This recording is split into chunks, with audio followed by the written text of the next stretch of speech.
Hello and welcome back to episode 2 for the Off-Field Antics podcast. I am once again joined by my co-host, Charlie Haffenden of BHA Today. Of course, I am Daniel of NUC Opinion Blog.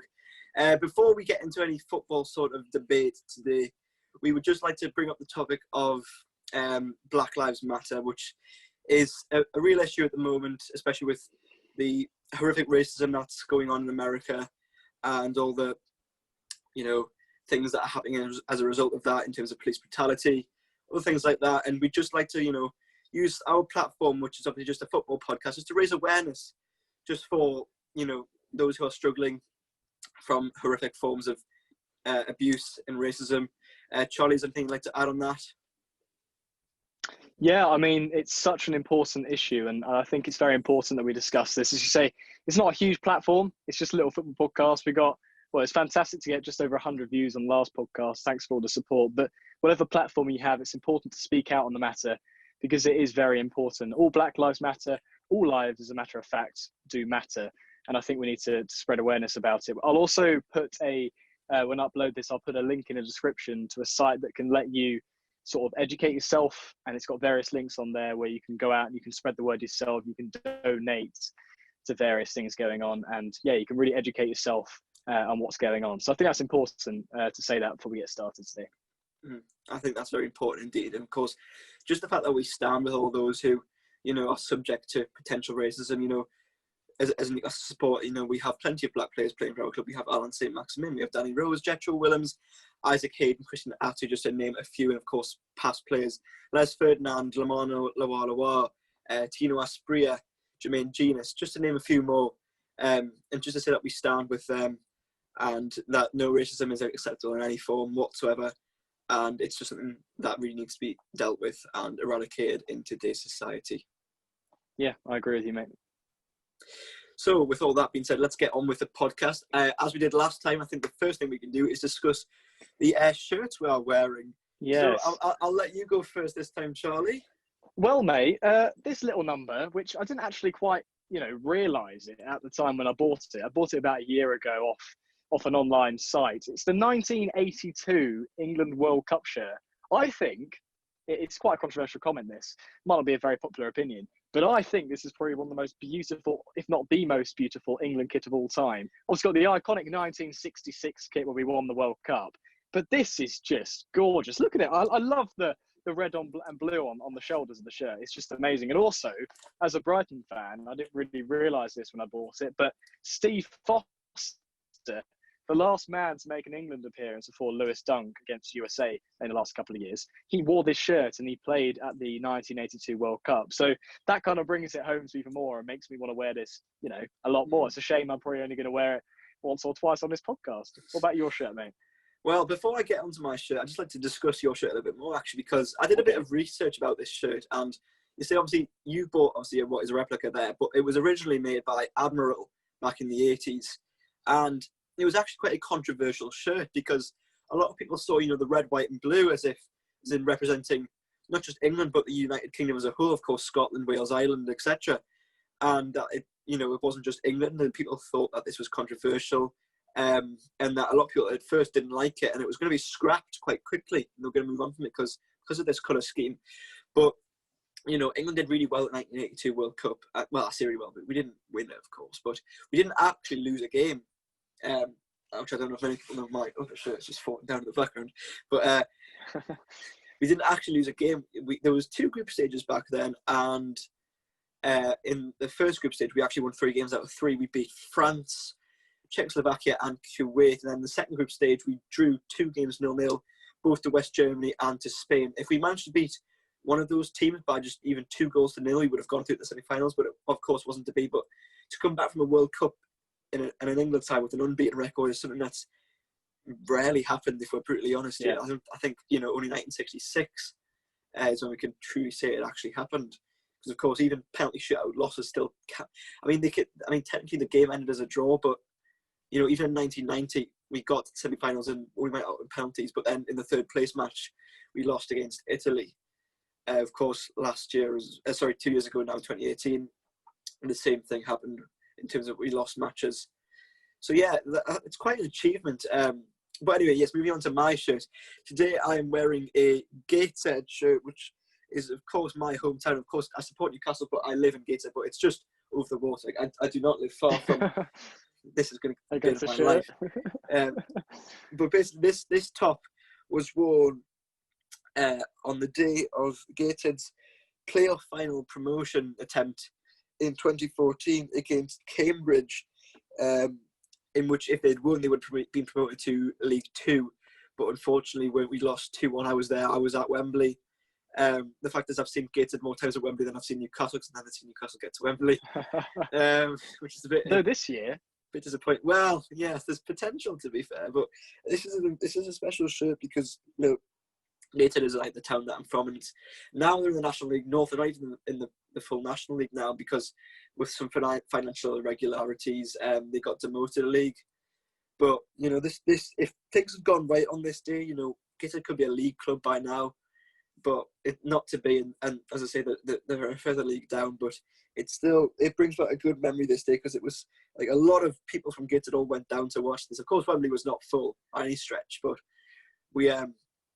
we filled as much as we could of it, and it was really nice to see. Of course, I am also holding Newcastle's shirt from last season, the 18-19 shirt. The reason I don't have this season's top, the 19-20 top, is because I refused to buy it until Mike Ashley, you know, is gone from the club. I didn't want to give him any more money apart from buying tickets for games. So I've bought no merchandise from the club this season whatsoever, as a stand against that. Of course, as I say, I've bought tickets because, well, I want to still watch them play. But I did, of course, boycott the first game of the season against Arsenal, even though I was a season ticket holder. I didn't go to that. But yeah, you know, two good. I quite like that kit personally. It's not my very favourite one of the Puma era. I prefer the season before that, the 125th anniversary kit. I thought that was a phenomenal kit.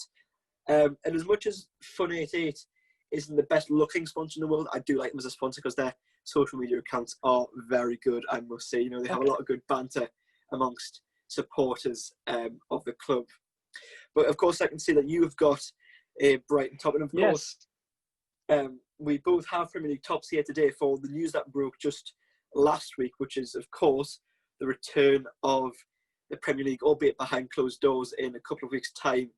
And as no matter where you stand in terms of football, and I know it's going to be behind closed doors, and as a football purist, some would argue that it's not the same and is, you know, perhaps devaluing the competition. But at the end of the day, I'm just excited for football in this country to be back, to be honest.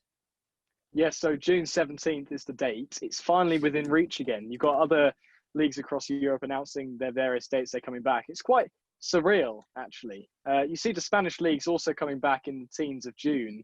They didn't actually record a coronavirus death yesterday. However, we are still recording over 100 per day. So to me, it is a little bit worrying in terms of the safety aspect. But even if football returned tomorrow, I'd still watch it. I can't keep myself away from it. Of course, I'd watch it. I've missed it so much. But that's why I've got the Brighton kit alongside me today. It's actually got my surname on the back, which I don't normally do on kits. But I just loved last season's kit. Mine does. Mine has Wales 9. I remember once as well, speaking about kits, and speaking about England kits in particular, when I was younger, I had a few England kits and I got the name Wales on the back of an England kit with that my second name, which... That's controversial. It is controversial indeed, and I remember getting asked once by some stranger, I think when I was in... I can't actually remember where I was, to be honest, but and they said, why have you got Wales on the back of an England kit? I was like, well, that is my second name, actually. And they're like, oh, fair enough, but, you know, I can understand how people, you know, thought...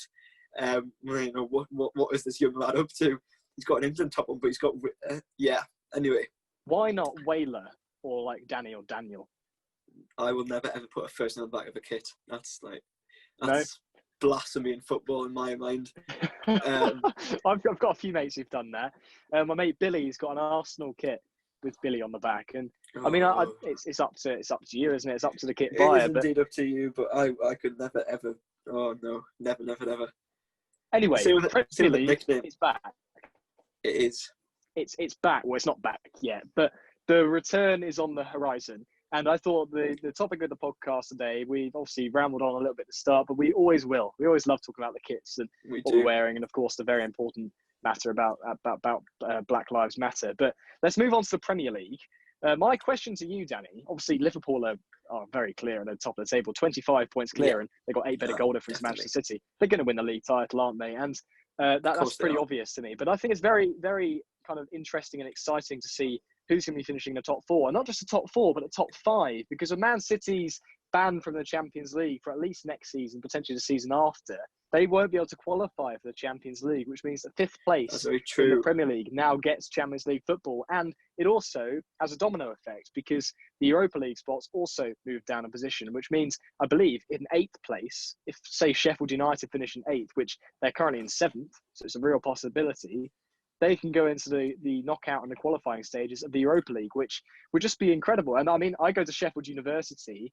I might be able to try and get a press pass with the university to go to games. Can you imagine that? I mean, I know what it's like at the moment with coronavirus and what's going on, but say, I don't know, kind of December, January time, if there's a vaccine and they allow even parts of crowds, let's say, I don't know, a quarter of a crowd or a half a crowd to go there and the press, I might be able to go to a Europa League game as part of the press. Like, that's just such an awesome prospect. But as I was saying, who do you think, I'm not gonna get you to list down your exact positions. If you want, I can even read through right now. You've got, for you guys watching and listening at home, Liverpool in 1st on 82 points, Man City in 2nd with 57, Leicester in 3rd with 53, Chelsea in 4th with 48, United 3 points behind with 45, but still qualifying with City's breach of financial fair play. Wolves in 6th with 43, Sheffield United 2 behind on goal difference, 43, and then Tottenham and Arsenal in 8th and 9th respectively on 41 and 40. So it's all very close in there. Who do you think is gonna get European football, Danny? I think Leicester will, for starters, because I think they've had a fantastic season, and you know, they've had some phenomenal results. Of course, my mind goes back to the 9-0 against Southampton. You know, that was unbelievable. I remember watching that live in the club and just being blown away. I was like, blooming heck, just didn't expect this at all. Like Southampton, you know, they were having a bit of a bad patch at the time, but 9-0 at home, that's something else. Expect that. No, not at all. Of course, ex-Magpie, Jose Perez got a hat-trick that night, you know. I still miss him. That hurts. Yeah. He also scored the winner in that game at the Amex, where, was it Diame scored that absolutely horrific fluke goal. Horrific fluke goal. You guys, Brighton fans listening to this, will understand the pain of that night. If we won that game or even drawn it, I think we would have won the league title. So, you know, Mo Diame and Jose Perez, yeah, I'm not too fond of you. Anyway, carry on. Who else do you think is going to get European football, Daddy? Well, just before I do, I remember watching that game as well, of course. What a night for me. I remember that. I have fond memories of that. I think, to be fair, if you actually look at the whole game, this is not just me being biased, Newcastle deserved to win that game, because Brighton dominated for the first 20 minutes, but after that it was all Newcastle. And we did miss a couple more chances as well to really extend our lead, or even equalise earlier. Especially, I think Christian Atsu missed a sitter right at the end of the first half, and maybe just luck was on our side that night, and with the whole season, because of course, you know, the championship really was in your hands in the last few games, and you threw it away. But anyway, yes, moving on from Brighton's catastrophic bottling. Excuse me. I mean, you're not wrong, but exactly. Yes, carry on. But yes, I think it's, you know, like 4th, 5th, 6th. There's all quite close. You know, Chelsea are there, Man United are there, Wolves there, even Sheffield United possibly even just below them. I would imagine that Chelsea would cling on to a top 4, or technically, as you say, top 5 spot now. You know, I think the likes of Mason Mount have been rather good this season. You know, especially considering Chelsea had a transfer ban. I think they've done really well under Frank Lampard in his first season there. I'm thinking who else? I think Wolves are a really good outfit as well. I think, you know, you see them squeezing in. They're 2 points behind Man United in 5th, as a Sheffield United. They're both within 2 points. United have got 10 better goal difference. I think Wolves have a better team than Sheffield United, certainly. So I think they're more likely than them to get into any sort of Champions League or Champions League spot. Yes. With regards to the Europa League, I think they could both be there. come the end of the season. But you see, we say all this, though, we don't know how teams are going to react to not playing with crowds because, the status quo is that, people have home advantage, but that's all thrown out the window with, no crowds or anything like that. Especially when it comes to Newcastle, obviously. I mean, I will concede our atmosphere of late, because of the mood around the club, has not been as good as it has been for the past couple of seasons. There's been times where it's been okay, but it's certainly not what it has been of late in recent years, or even like in years gone by as well. And with regards to Newcastle, therefore, I would like to think that, we have some good options and good games left. I think we could, if we played our cards right, sneak a top 10 finish. It's really quite possible. We have a lot of teams around us still to play. Okay. Yeah, I can see that. Maybe 4 points below the top 10 at the moment. Exactly. That's the thing. We have a lot of teams. I think out of all the teams around us, I think we have one of the best run-ins in terms of like top 6 opponents, as opposed to someone like West Ham who have a really rough run-in. If I do remember rightly. Brighton, horrific. Yes. How many points are Brighton on actually now? I do forget. We're on 29 after 29 games. The only team in the league to be on exactly a point a game, which I kind of found out with the whole points per game scenario that people were talking about. But we're 2 points clear of relegation zone. Are you in 16th or 17th? 15th, actually. Oh, 15th. Yeah, 15th. Oh, well, fair enough. Newcastle off 13th. And around us, you've got West Ham, Watford, Bournemouth, I think, Villa, Norwich.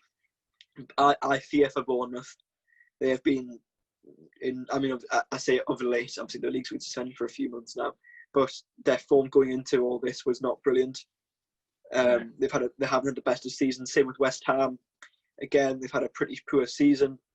I think Norwich are doomed. I think that they won't get out of this. I think Aston Villa, you see, now they're playing behind closed doors.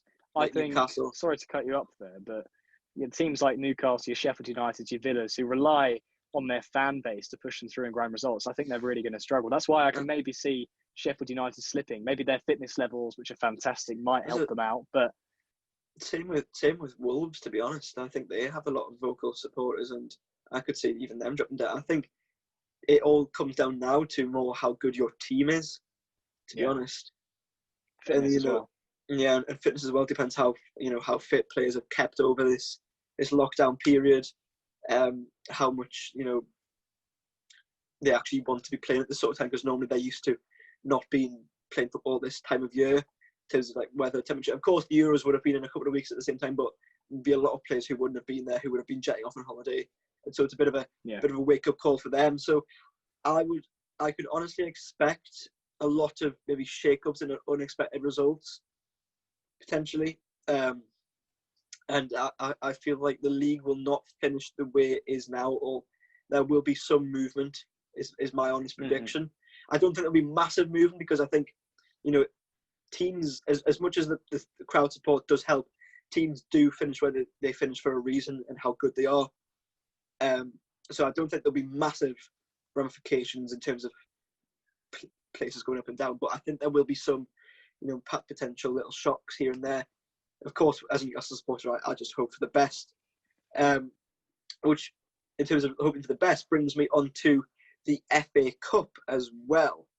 Because of that, will of course be returning and continuing from where it was left off. Of course, Newcastle made it through to the quarterfinals against Manchester City. We haven't reached this stage since 2006, I do believe. 2006, 2005-06 season.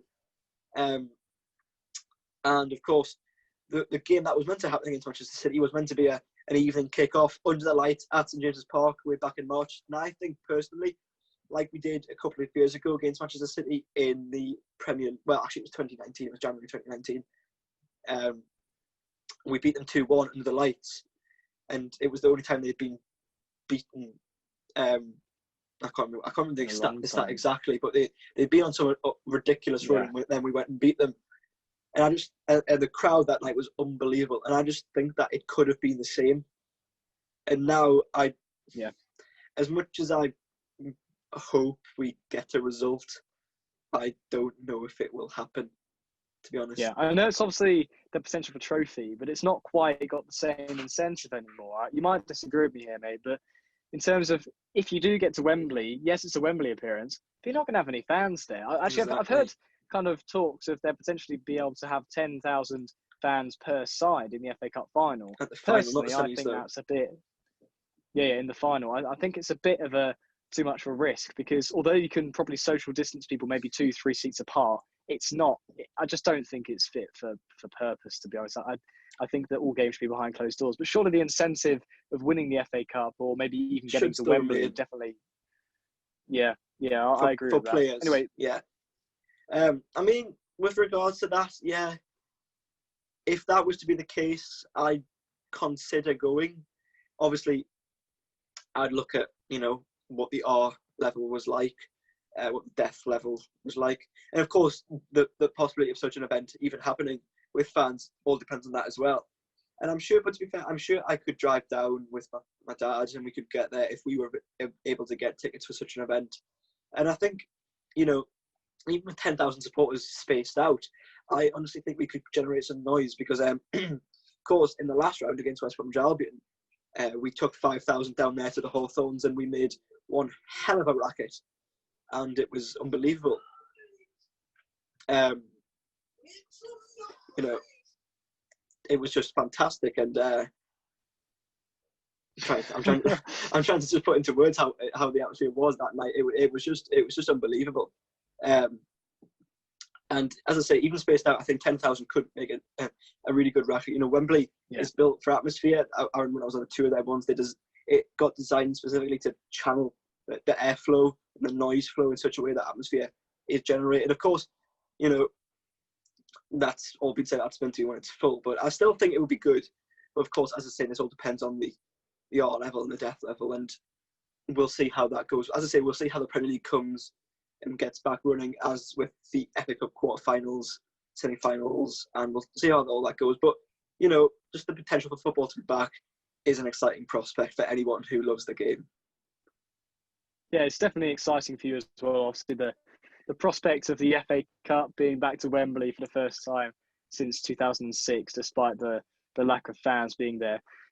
My opinion in terms of the top half of the table, moving back onto European football, as I said about Sheffield United and Wolves, with this fan bases, I think it's going to be too difficult for them to keep up the pace. You got to remember as well, you've got both North London sides, Arsenal and Tottenham, very strong sides. You've got to remember as well that, just below them in 8th and 9th, you've got to remember as well that Harry Kane was injured prior to the end of the season but now he's back in training and raring to go. They were struggling without him, so he could really help them push for a top 7 or maybe even a top 5 finish. Harry Kane. I know there are a few points behind Spurs, but I think they could definitely do that. We've got Andy Carroll back now. That's going to be revolutionary. You know what? I think you win the title. Do you get extra goals for Carroll scoring bicycles? I heard a rumour that if Andy Carroll scores an overhead kick, that is giving us 2 goals and 6 points if you win the game. Christ, yeah. Yeah. Well, I mean, you got to chuck them up front then. It's revolutionary for you. It's perfect, this scenario. Bet you wish it all happened. But yeah, I think that Sheffield United and Wolves, as much as I want to see them in there, Wolves, maybe they might sneak in there. They've got a very strong side. Nuno, some fantastic tactics there. And of course, they're in the Europa League at the moment, doing really well. If that continues, I don't know if it's going to at the moment, but if it does, I think it's unlikely of it being across Europe, to be honest. But if it does, they may even go on to win the competition. So you've got to have them in there as well. As much as I'd love to see Sheffield United in there, I don't think they will be in there coming in the season, especially with games behind closed doors. Of course, it's not all at neutral venues. It's going to be played at home stadiums. That's been announced. Liverpool, though, this is an interesting fact. Apparently, for the games where they could win the title, with the potential of them winning the title, if it's at home at Anfield, they're saying that they might have to push them towards neutral venues instead of having them at Anfield, because otherwise you're going to get fans gathering around the outside of the stadium. No matter what happens, you're going to have a group of fans there. Social distancing, you won't be able to keep it up with that. You won't have enough police available to put in one place, because then you're putting at risk other areas of the city of various things happening, especially with all the riots and all the protests going on at the moment, albeit most of them are peaceful.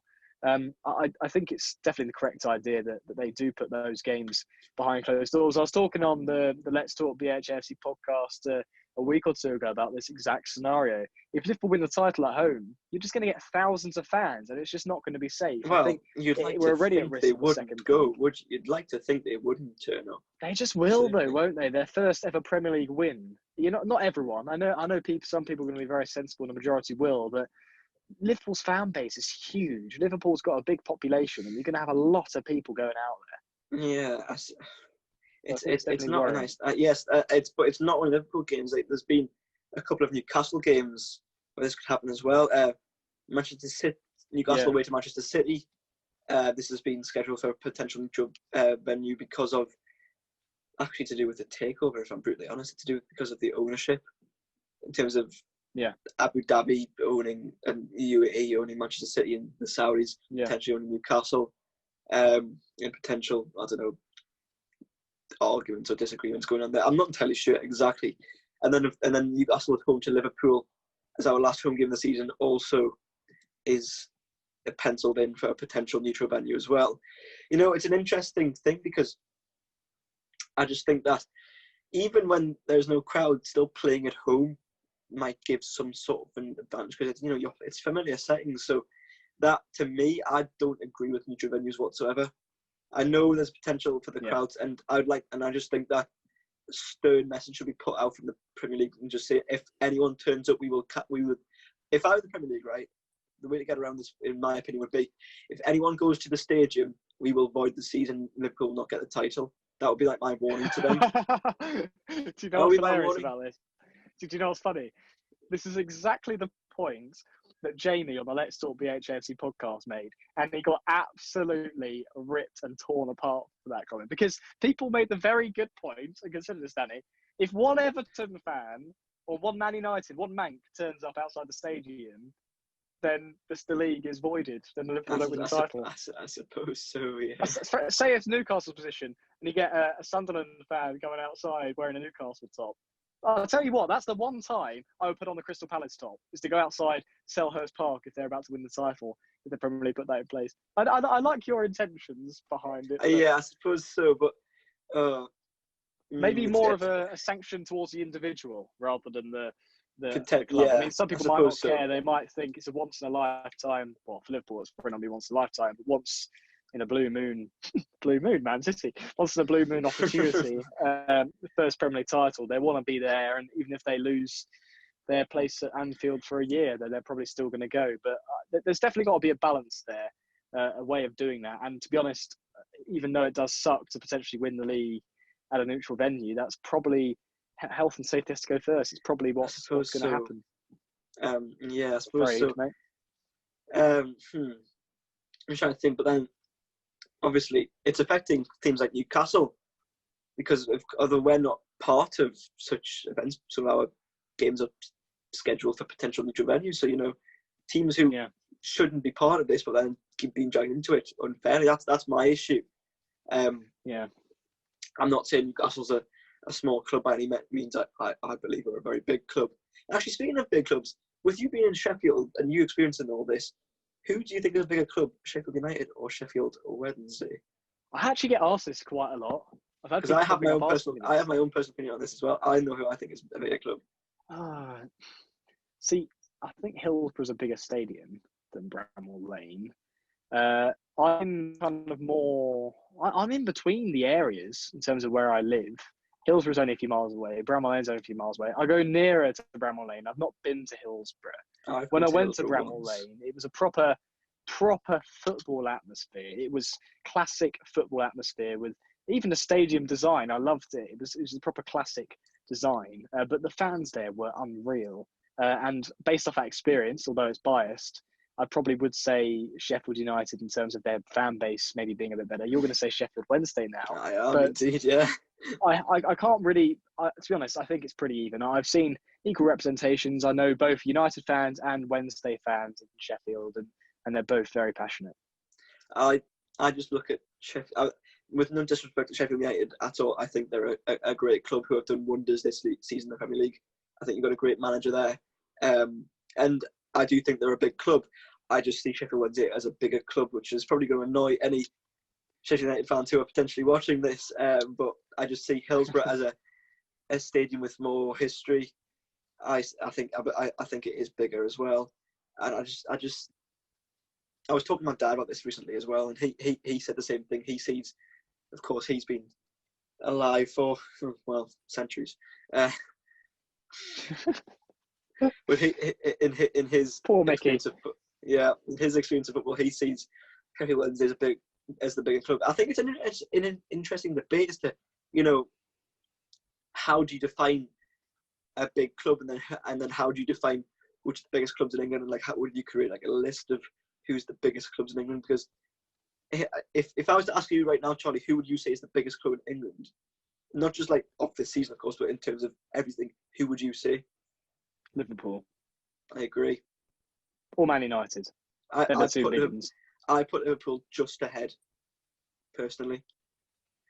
And then I put Man United second, as much as I hate to say that because I'm not Man United's biggest fan. But you see, then you look at teams, obviously, like Chelsea.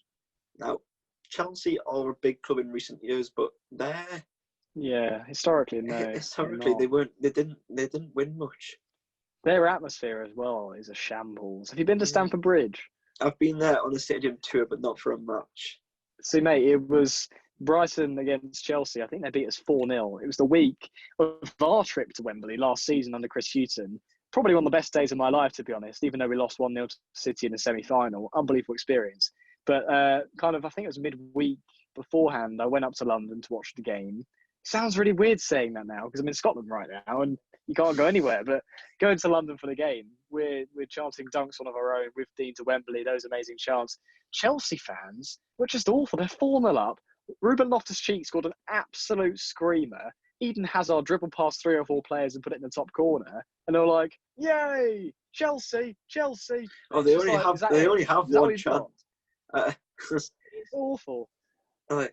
At least it's not Arsenal, though. If you've been to the Emirates on a match day, mate, they literally put on the screens Arsenal, Arsenal, Arsenal, like they have to learn the lyrics. It's a one name, and it's the name of your club. They're awful. Yeah. The atmosphere of the Emirates and Stamford Bridge are the 2 worst experiences I've had. I've been to Maidstone United games where I used to live with a better atmosphere than the Emirates and Stamford Bridge. I've been to... if we're going to get a lot of like angry comments from supporters of Chelsea, we really are. I went to on my first ever away day. I went to the King Power Stadium, Leicester City, and their atmosphere was shocking. It was awful. We were in the northeast corner of the ground. It was 2017-18, and we beat them 2-1. Jonjo Shelby and Ayoze Perez scoring for us. Our corner of the ground was absolutely rocking. I could literally feel the vibration under my feet. The atmosphere was unbelievable. Reminds me of the West Brom game in the Cup just a few months back. But they did not pipe up at all. Obviously everyone says Leicester are a really good club, and I think they are a really well-run club. They do a lot for the supporters in terms of the ownership, but their atmosphere wasn't great. I always feel like it's the hallmark of a club whose atmosphere isn't brilliant, who puts a song on when the team scores. That's how I often look at it, because, as much as Kasabian are from Leicester, they put the Kasabian song on when Leicester scored to make it 2-1, like the 83rd minute, if I remember rightly. And I know they were being beaten, but even like when it was 0-0. And even when it was 1-0 for most of the game, to us it was 1-0 for most of the game. They piped up once or twice, and then I remember on multiple occasions we just were like, shh, and just let them. And then it was silent, and we just started again. As I said, there's a lot of. I'm not defending that our atmosphere at St James's Park of this season has been great, because it hasn't, but that is to do with the way our club's been run. It's just discontent. Fans just lost the will, and it's completely understandable. But when everything is going okay in Newcastle, even I'm not saying that we have to be in the top 4 as we once were, or even the top 6. Even if we're just like under Rafa Benitez, the atmosphere would be fantastic. We made the top 10, and it was brilliant. Yeah. And I think we miss War Flags, which is obviously the flag initiative that goes on in the Gallagher end. We miss that. Of course, they have vowed to not do another flag display until Mike Ashley is gone, which potentially could be soon. Of course, with what is all going on, we keep our fingers crossed. But yeah, there's a lot of clubs that don't have great atmospheres, even though you might think they would.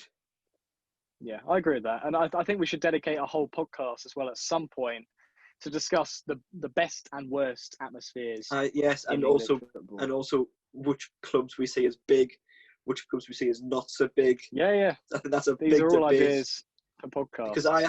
Because I often see a lot of tier lists on Instagram or YouTube or Facebook or Twitter of like people rating clubs and how big they are or support of how good it is.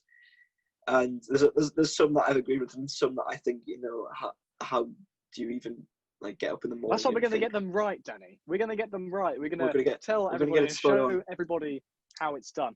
But anyway, we're kind of dragging on a little bit, and there's one point I want to address before we end the podcast. Apologies for our ramble, but this is what it's meant to be. It's like a pub chat. Once again, that's the thing, because this time it's actually 4:30.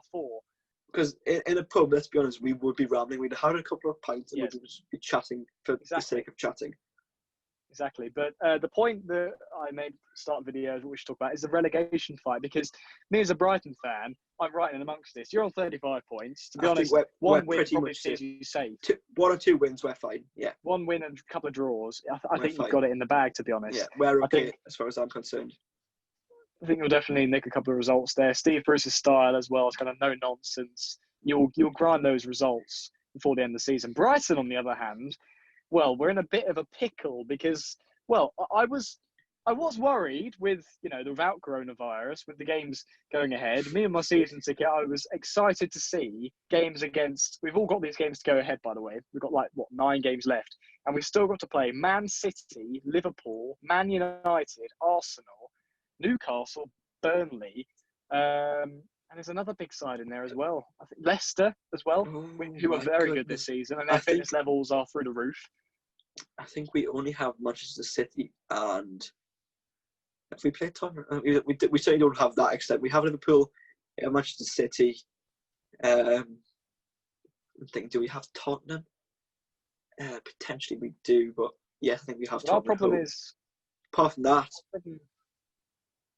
that's it. Our problem is the fact that at home, we were going to have obviously a fantastic atmosphere at the Amex. Hasn't been as good this season, I will admit, as the first couple of seasons in the Premier League, and particularly the season we went up in the Championship. It's been a bit of a shambles this season, really, but we still do get behind the team a lot with the big games. The last season, we beat Arsenal at home.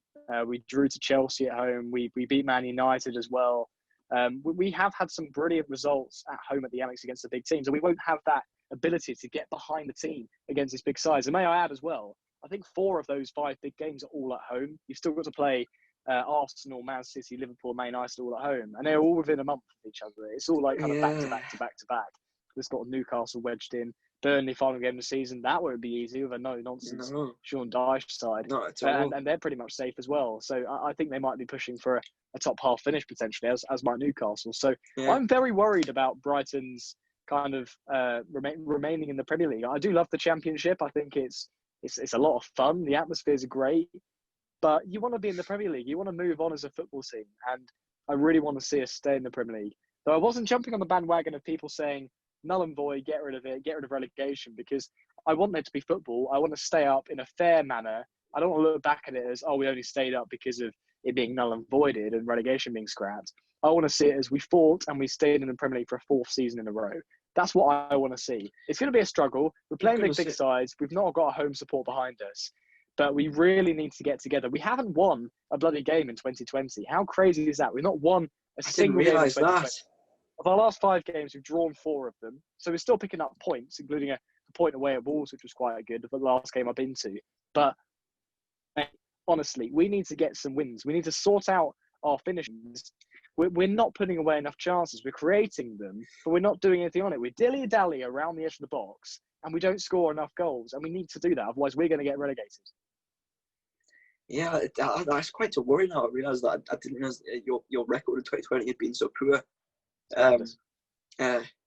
Yes, of course, but I think it would show real character and true grit and determination if you were to stay up in the correct way in terms of football being played, and not just points per game or null and void, because it would show that you've actually earned your place in the league and not just done it and not just stay there because of whatever enforcements have come into place. You actually done it on merit. This is why I, as much as I said before, in terms of football purist point of view, games without fans isn't the same, but they are still games nonetheless. Yeah. And I think that's more pure than no games at all. Yeah. That's my personal view. I agree. I do think we're in trouble, to be honest. I think the fan support would have been very beneficial, but that won't happen. We can't do that no matter what happens. Got to do it by yourself. We've got to do it on our own, and Graham Potter is going to be very important in this. His style, his ability to adapt against various different teams is fantastic. I'd argue he's been switching it up maybe a bit too much with the actual players in the squads. I don't mind you changing the tactics to face different sides. I think that's great to have that adaptability. But we've been changing our team way too much, and I definitely call for Potter to have a more kind of structured starting 11, have the same players every week, maybe one or two changes here and there to suit your system. But he was making 4 or 5 changes a game at one point. We weren't seeing the same back line. The midfield was all over the place, and you're up front, you didn't have any kind of consistency. You need consistency, yes, because if you're changing it too much, people aren't going to be used to playing with each other. There's going to be a bit of I don't know his style of play because I don't play with him enough. So yeah, there needs to be some consistency, especially I think along the defence where you have to be solid. Even if it I think changing full backs is something you can do, but I think centre back pairings need to be kept as similar as they can. Yeah. For as much of the time, but obviously, if injuries come in, well, fair enough. But if you can keep centre backs the same, do it, because I think that's where you have to be rock solid. Duncan Duffy all the way. I know that Duffy hasn't been favoured this season by Graham Potter. He's played Dan Burn ahead of him. It might seem unfair to kick Dan Burn onto the bench, but Adam Webster as well, a lot of money coming in. He's not quite been good enough in his first season, in my opinion. We need that solidity back. We need Duncan Duffy, a bit of consistency, the passion. Both of them would headbutt a brick for the team in order to stay in this division. They would literally, Lewis Dunk put his face on the line. I can't remember who it was against, but in the penalty area, someone's about to get a shot away, and he literally went on the floor and put his head round and got the ball with his face. Like, he literally defends with his face, this man. We need Lewis Dunk alongside Shane Duffy, and I'm not saying we're going to be fine, but it'll certainly give us a much better chance of staying up. I'm not going to, as much as you guys listening at home, if you've made it to this point, will probably want to hear my prediction for the bottom 3. Well, I'm not going to give one because, to be honest, I'm too nervous to do that. I don't want to jinx anything. I don't want any clips to bite me in the backside after all of this. But I will tell you that I'm certainly worried of our run of fixtures. Currently, it's Villa. It's Norwich bottom, then Villa, and then who's 18th? Bournemouth is 18th. Watford's 17th on the same points as Bournemouth.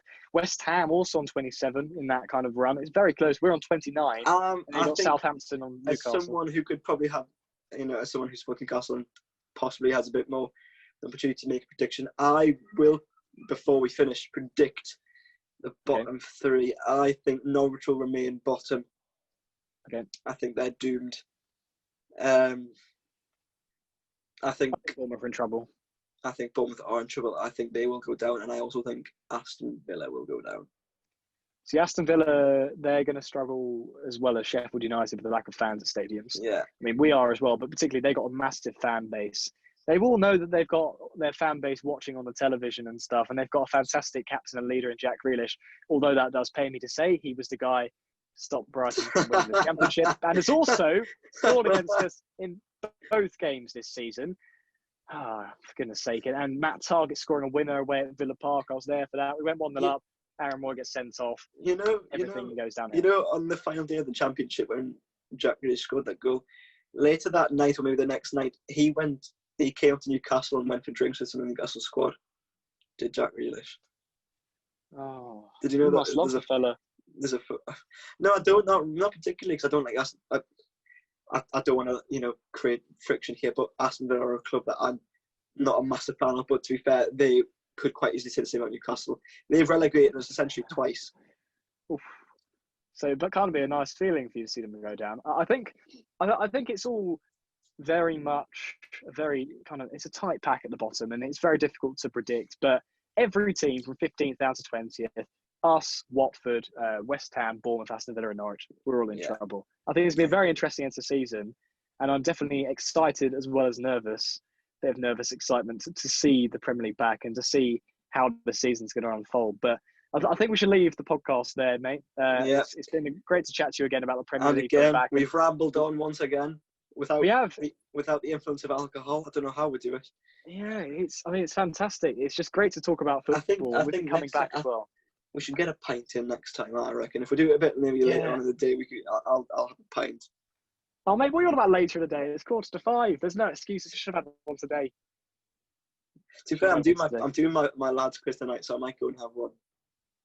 Go for it, mate. Enjoy your pint. I'm going to think about how Newcastle are safe and Brighton, to be honest, we're not quite safe, but we're nearly safe. We're very nearly there. You're very nearly there. So anyway, that being thank said, you very much, guys. Thank you very much for watching. As I always say, how are the lads? And I'll let you finish it off fully. Up the Seagulls, up the Albion. I'll check out that link in the description. Black lives do matter. It's a very serious issue. And educate yourself and spread the word. From a Newcastle's perspective, life isn't always just black and white. There's more to it than that. Exactly. Yeah, as much as we love Newcastle, we love the black and white stripes. It should not be white versus black. It should be everyone against racism. I agree. Anyway, on that note, it's time to end, guys. See you soon. Thank you for watching. Thank you. Bye-bye.